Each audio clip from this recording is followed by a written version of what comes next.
Hello, my name is Linda, and I love paper crafting, art journaling, and designing printables.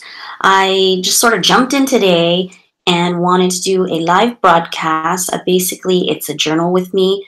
I realize that obviously editing videos takes a long time, and I'm not really great at it. And I thought instead of recording journal with me's and trying to edit it and not really doing a good job, why don't I just stream them live, which will keep me do this almost every Friday, so I can do my page and share it and basically make the process a little bit easier. And of course, I was sort of prompted to do this really quickly this morning because I got an email from Get Messy, and I got their scholarship, which basically means that I get a year of Get Messy, which is an art journaling community, and they basically provide classes and lessons in the community and everything for people who love art journaling. So I'm really happy about that. I'm so grateful, and I definitely want to jump in and make full use of this opportunity. So I thought I would go through some of the beginning lessons, and that's why I'm here doing this. They have a little like pin kind of thing. It says, "I am a messy artist," and I wanted to include this in my journal to sort of like commemorate the start of doing all of these things with Get Messy Art Journal. So I printed this out on my printer, and I just sort of sized it down so it wasn't so giant. My journal, I actually have many different journals that I work on at the same time, and you can see my desk is like a journaling disaster zone. But usually I journal like in an A5 size journal. So when I just sized it down to like 25%. And printed it on regular paper. And I'm going to cut this out, and I basically want to include it on a page to sort of like commemorate the start of being like a part of Get Messy. And I'm so thankful to them to have offered a scholarship. Obviously, it's a paid membership sort of site where they offer classes and different activities and community and everything together. But of course, even if you don't join, like I've been following Get Messy for a very long time, also because I follow the creators, Kaylee and Lauren, on YouTube as well. So you can find them on YouTube. And so I've been following them a long time, and you can definitely check out the hashtags on Instagram and get inspiration from the pages as well. You don't have to join if that's not in your budget. But basically, this is one of my journals, and I'm going to flip to an empty page. So I have, like, sometimes I have things that are sort of like in progress and not really completely finished, so I just leave them like that. But I'm going to go to this page that actually has, these pages are gessoed because this was like a notebook that I used for something else, and then I didn't need it anymore, and I had writing, and instead of just tossing it all, I gessoed over it so that I have a white background. But now I'm not sure if I should do this on a gesso page or not, because I was thinking I was going to create a background with markers, which is sort of an easy way to create like a full background without getting too messy in terms of pulling out paints and things like that. I really like the look of painting, like acrylic paints and things like that, but I'm not very, well skilled at that, and I don't like to get messy sometimes, like literally messy in terms of my hands. So I usually prep things ahead of time, like all of these gessoed pages, or try to think of other ways to create backgrounds and the same type of like cool texture, but using different materials. The thing that I probably like the most is collaging, because you can always like get different types of papers or print them out yourself, magazines, all kinds of like stickers, all of those really cool stationery things that I love. And you can just put them all together on a page, and all you need is like scissors and a glue stick. So it's probably the most accessible way to start art journaling. let me think. I'm gonna try, I guess I can try on top of this gesso to see what happens, because I actually grabbed a bunch of markers and I sort of grabbed just like colors that were in this Get Messy design. So pinks and a little bit of this like tealish, bluish and yellow. And I was gonna create a little background here and then just sort of mount this on top. And maybe use a little bit of vellum if the background becomes like too gaudy, which is usually what I do. I really like the look of vellum and like that see-through sort of like frosted look. I think it's a really nice way to like subdue something, so you can see like maybe a busy pattern or something, but you don't want it to clash so much with the thing you have in front. So I might do that. But basically, nothing crazy complicated. Let's see how this is like an Ecoline brush pen, and I don't know how to letter or do calligraphy. That's like not my thing. So I just use it as like a marker for coloring or something. So on top of the gesso, it looks pretty weird. I guess because, you know, it's lying on top of the gesso, and we just put some randomly in different spots. Sort of like creating your own background paper, but with markers. So like here, you can see the difference if it goes on the paper rather than on the gesso. Like the color that is laid down is a bit different. Let me try. So this is like a different color, a different shade of red. And I guess I'll just create this sort of like splotchy design. So I did this live, like really impromptu. In my mind, it's supposed to all work out, but you know how when you think of something that you're going to do in your mind, and then when you actually do it, it doesn't actually turn out as you thought. I think this camera is just not very, it doesn't focus. Like it's not doing, is it supposed to autofocus, or it's just probably low quality because it's like an old webcam, so maybe that's not the best thing. Oh, this is like super light. You can barely even see it.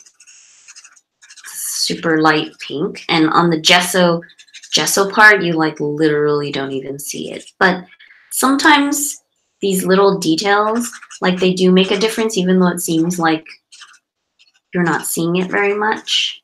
It adds to like the texture of everything. Oh, I forgot to add this. Maybe I'll add this as like dots.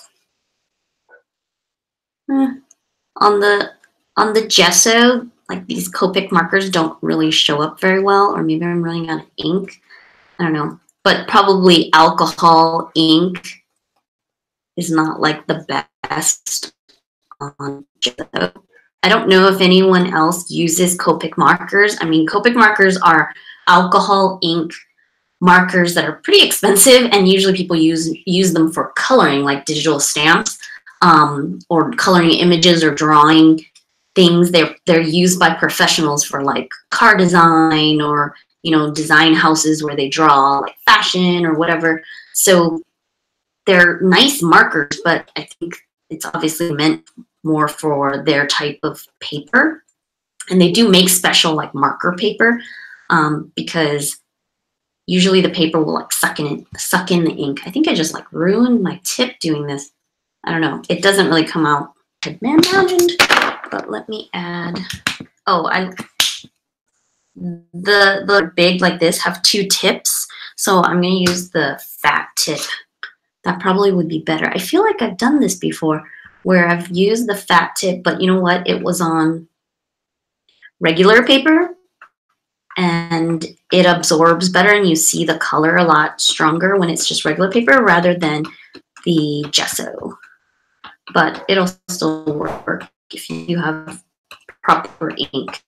And I mean, the reason why people get Copic markers, and there are other brands besides Copic, is that you can refill them. So they're expensive, but you can like take out all the things, you can replace the nibs, you can refill the color so that you're always using sort of the same thing. And I have a lot because I used to color, you know, digital stamps and things like that, but I've never really learned like the proper way to do it, and I don't really care about blending and stuff, so I guess I'm not really using them for what they're worth, which is too bad, but I'm trying to like bring them out and use them one way or another rather than just leaving them there.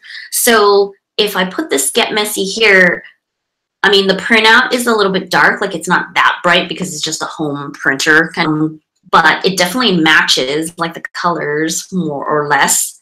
But do I want to like mute it even more? Maybe border around it, because it makes like this, if I put it like this, it looks like it's sort of just all part of the whole background. But if I put something behind it or frame it, it'll definitely make it pop like a little more. I'm gonna cut this a little bit closer.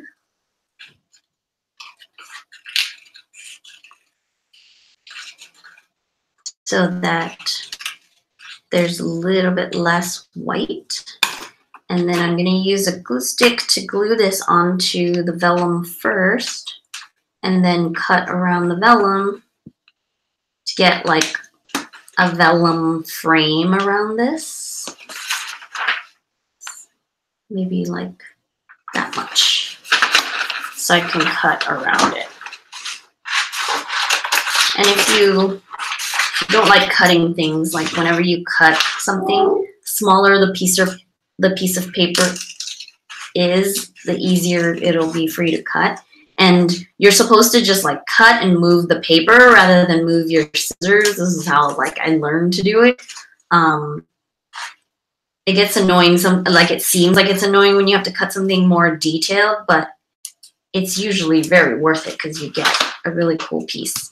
So this will go here, but not a lot. Maybe I'm gonna put something under this and make this sort of, because it's supposed to be sort of like a pin or button kind of design. So if it popped out a little, it would be a lot nicer.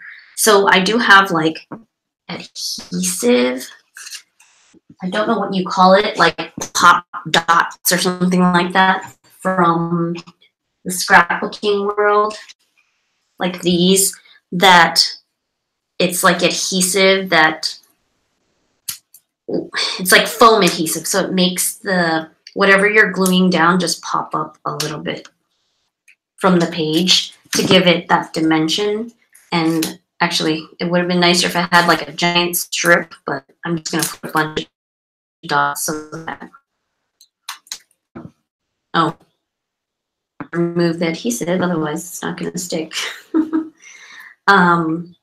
So these are pop dots, I want to say, or foam adhesive, or three-dimensional adhesive. You probably can find it in all kinds of shops. The only thing that's annoying about these is when you, like, sometimes it's hard to remove these little things. You need,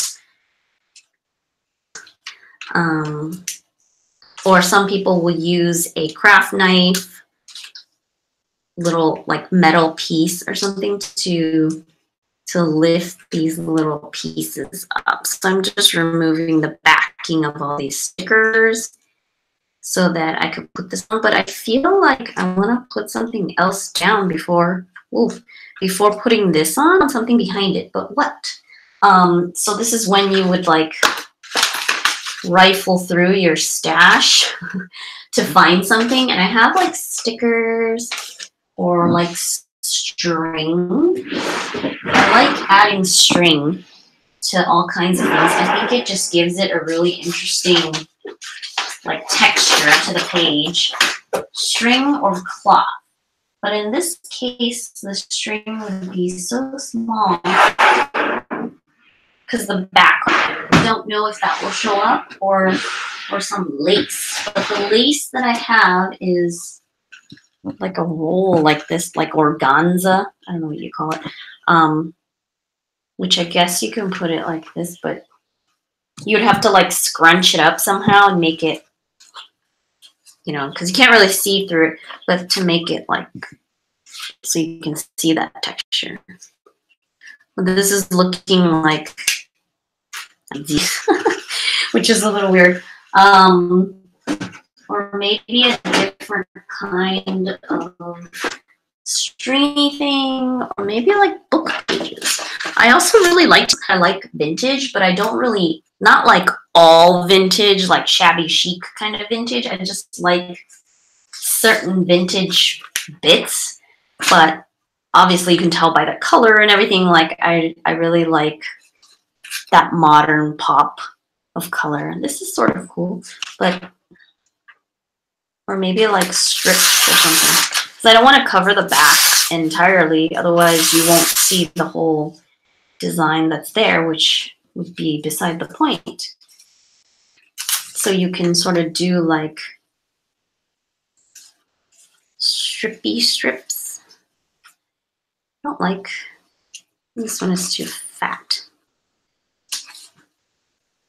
Like skinnier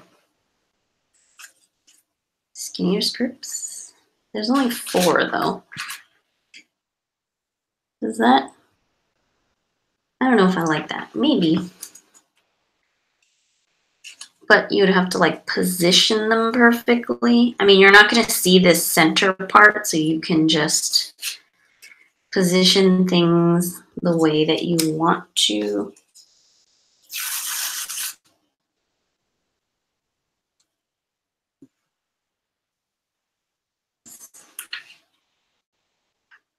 That looks like a little bit too designed up. I don't know. So this is the kinds of things that you would like sit here and ponder over, probably, and spend too much time on this like tiny detail. And like the end product doesn't even seem like it would have taken that long, but it's all this time that you spend like deciding if or if not you want to do something. I think I sort of like it. It almost makes it look like it's a little sun or something with the rays coming out, which is sort of cool. And gluer, like some people are very precise or what's the word? Thorough with their gluing to make sure like stuff will never fall off. I'm like very not thorough. I just sort of like put enough that hopefully it doesn't fall off. Because otherwise I will just get glue everywhere. This is another reason why I like using glue sticks, because glue sticks are just sort of a little bit less messy. Graphic design when I was in college, or sort of like post-bac college, and they make you do things, it's like back in the day, I guess. They make you do everything by hand before you actually do everything on the computer. And mounting things and like cutting things to perfect size was so hard for me because I'm just not. I'll get like a glue smear somewhere and like get things slightly off to just like never perfect, which is why I really like digital design, because you can tell it to be like the perfect amount of pixels that you want, but when you do it by hand, you obviously, it's going to be like a little off, which is nice. Obviously, like people like things that are handmade, but sometimes it's like a little bit too off, then you don't like it anymore. So I guess that is my page. Really, really quick, and I don't have that much time today, so I just wanted to jump in and get it done, but it's a pretty simple page. So let's see. I do not know how to use this camera. It will not focus for the life of me. Maybe it doesn't even focus. Like, I have no idea. Let's see. Let me try. Like this. Get messy. It says, I am a messy artist, and that is the page. So it was an already gessoed page, white gesso over regular like plain computer paper, And then I used markers to make that sort of design in the background, and then put some book papers and cut out this I Am Messy Artist pin graphic. Cut it out, put it on some vellum just to give it like an extra frame, and put it on sort of like pop dots to make it pop a little. So there's texture and like dimension, and just like a really fun, happy page. This probably would have been a nice page at like the beginning of a journal rather than in like this. Like it would have been a nice page for the front like page of a journal, like if when you start a journal and you sort of want to declare like I'm starting this, but I'm sort of in the middle. So that is my page. So I'm going to hopefully figure out a way to get better camera resolution so that it works a little better. And hopefully I can do a journal with me every Friday, just to keep myself accountable, and also just to create more, because my goal is definitely to create more and share more and cultivate community, and just keep the creativity going. So thank you so much for watching. And if you're in Get Messy, I hope I see you in the community. I'm going to be jumping into that. And if you want to see more journaling videos, paper crafting, do it yourself, and design printables, definitely subscribe to my channel, because that is the type of stuff that I will be posting here. Thanks so much, and happy Friday.